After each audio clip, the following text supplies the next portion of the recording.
আগামীকাল এই এই যে এটা কোনটা, এটা হচ্ছে কি, কোথায় গেল, আগামীকাল এই যে মৌল যৌগ আর পদার্থটা তুমি পড়া দেবে, কারণ তোমরা আজকে বললে যে পড়া দেবে না, আর সায়ন্তিকা দেবে, দেবে তো? পুরোটা কিন্তু চুলচেরা পড়ে আসতে হবে, আমি এই প্রমাণস্বরূপ রেখে দিলাম। চুলচেরা মানে চিরুনি তল্লাশি, মানে নিখুঁতভাবে এক একটা পেজে কি কি প্রশ্ন হতে পারে তোমরা বানাবে।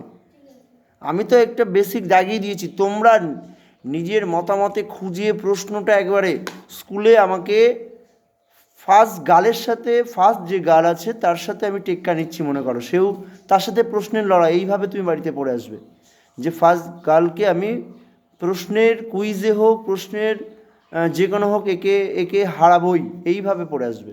তোমারও তাই। তুমি কোন স্কুল পড়ো? কোন স্কুলে? Bangaon high school.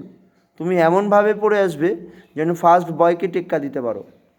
ফার্স্ট বয়কে আমি কিন্তু কঠিন থেকে এমনকি পৃষ্ঠা নাম্বার ধরবো, কত পৃষ্ঠায় আছে এটা এরমও ধরবো, তাহলে তোমাকে কতটা পড়তে হবে আজকে। এখন বাড়ি গিয়ে রাত্রে 11টা পর্যন্ত পড়লে তবেই কমপ্লিট হবে, নাহলে কিন্তু কমপ্লিট হবে না, নাহলে কালকে এসে বলতে হবে আমি পারছি না, বুঝেছো? আর বিশ্বরূপকে আজকে একটু ধরছি, কালকেও ধরবো, কারণ আজকে তুমি অর্ধেক পড়েছো আর কালকে অর্ধেক পড়েছো। আর অঙ্কিত পড়েছো আজকে, পারবে? গুড, ভালো ছাত্র, ভালো লাগলো। অঙ্কিত পড়ছে, তানিশা পড়েছো, তানিশা পড়েছো সব চুলচেরা। সাহেলি কি করবা? পারবা? দেখা যাক।